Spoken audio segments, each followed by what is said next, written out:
Hello, this is Kirby Glad with the Voterclick system made by Cerenimbus.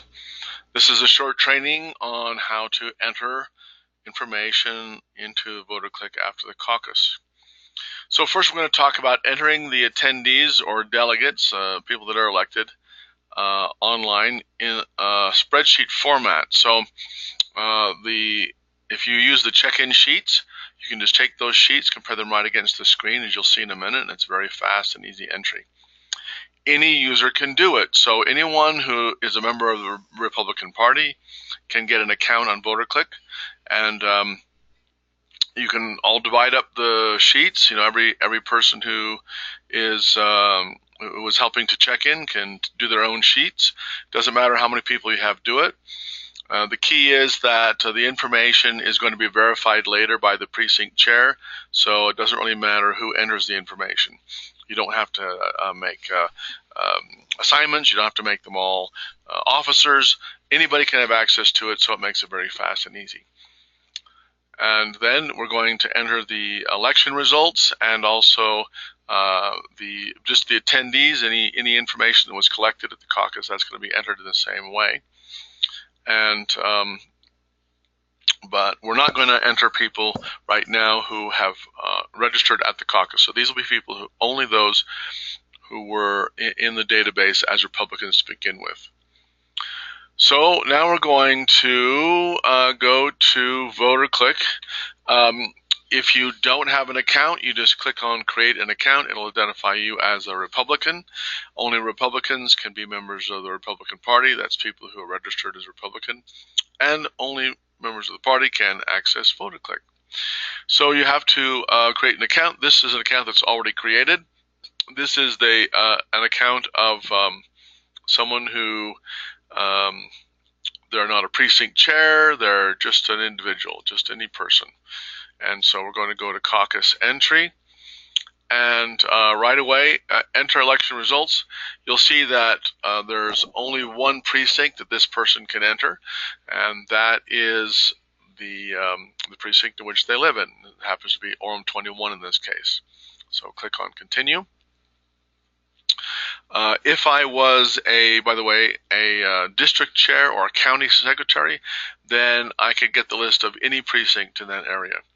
So right here we have the information about who was at the caucus. So this is in the same order. It's in alphabetical order, same way as your check-in sheets.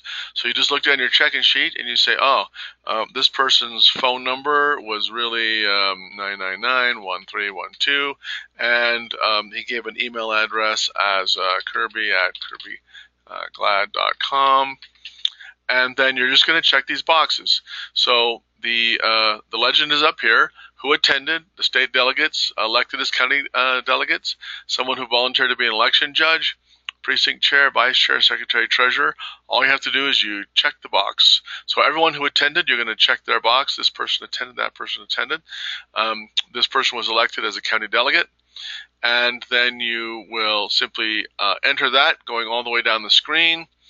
And you don't have to enter everyone on one screen, so it's cumulative. So if you enter information from your sheets and somebody else is entering information from their sheets, that's fine. Then when you get down here, you're going to save changes. This is a summary of the changes. So we've added a phone number for this person. And this could be quite long if you have made a lot of changes, but this just confirms. Click to continue, and you're done. So now if we go back to caucus entry for the same precinct, you'll notice that the check boxes are there. This is what I put in before, and the information that I updated has now been updated for that user. So that's the process of entering the information. See, it goes very quickly, and it's very easy to just say click, click, click, click. These are the people who attended the caucus meeting. And of course, the only thing faster than this is if you do the mobile app for check-in, and if you did that, or if you're going to do that, then all that information is entered in the mobile app, and you do not have to do this process. So I repeat, if you use the mobile application, the phone number and emails, those are already updated, so you don't have to do this this manual entry this way.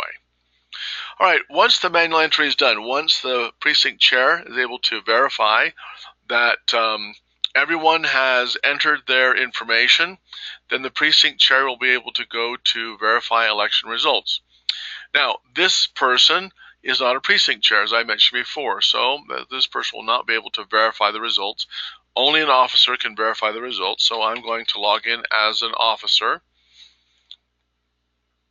And now I should be able to go into the verify election results.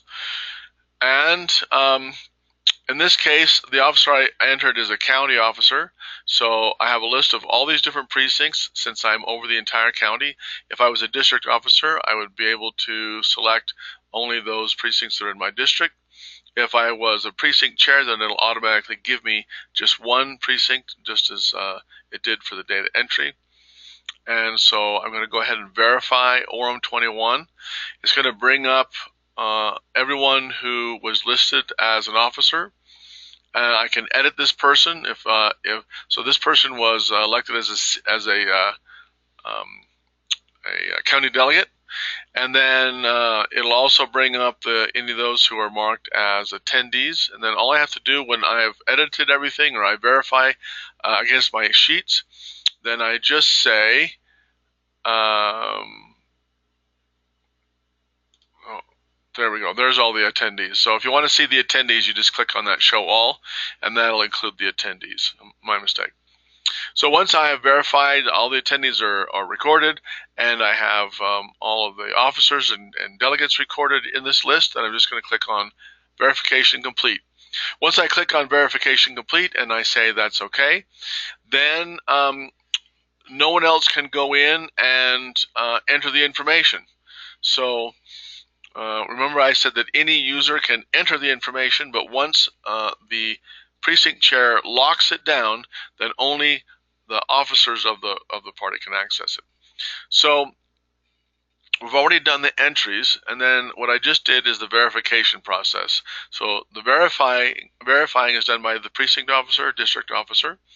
You can go in and edit any of the entries, and then you lock the precinct to other entries. Now, how do we handle people who registered at the caucus night, so their records are not in Voterclick? So Voterclick would only contain the records of those people who are voters. So how can we do that? Well, entering attendees who register at caucus, don't do it yet. Okay, it's very difficult if you go ahead and enter new records for people who registered at caucus, but they weren't elected to anything. Then it's very difficult to match them up with their voter ID when the county clerk finally puts them into the system, and then we get a new list. So what you end up doing is having duplicates. So if Jim Jones comes to the caucus, then you put him in, and then the county clerk also puts them in, and then the address is one digit off, or the spacing is different, or they whatever.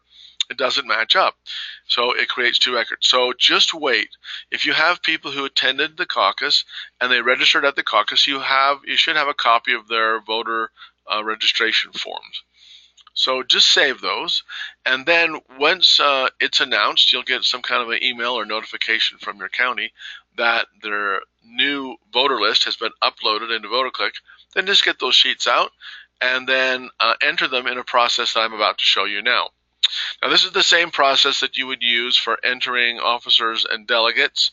It's an alternate to the first process, but this is how you enter it after the precinct is locked. So if I go here to Voterclick, now I'm logged in as a county officer. It could also be a precinct officer or a district officer. I'm going to go to Manage Rosters. Now, Manage Rosters, I'm going to select the precinct that I was working in a few minutes ago, which is Orem 21. Because this is a county officer, I can select any district in the Senate or any district in the House. If you're a district leader, you can select any precinct, etc. So I'm going to go to this screen, and from this screen, I can edit any person. So, for example, if I want to edit Mau Kali Akau, then I'll go over here and click Edit. I can put in a preferred name, which is a name that the person likes to be addressed by. For example, my first name is Robert. I go by Kirby, that's my middle name. But all my credentials and whenever I get anything in the mail that comes to Robert, I know it's junk mail. But if it comes to me as Kirby, then I'm more inclined to see it. So I notice that my this email address is wrong, so I can change it here. Okay. Notice it's been updated. Also, I can, if I scroll down here, here's all the people as a county officer. I can assign anyone to any one of these positions. Now, if you're a precinct officer, you'll only see the precinct list. If you're a district officer, you'll only see the district list. But I can create precinct chairs, whatever, just by clicking. I can make this person a district chair, a district staff, and then once I click update the information, then the individual, as you can see now, the person is a LD chair and a district staff. So I better go take that off, or else the person will think that they can go in and do all those things.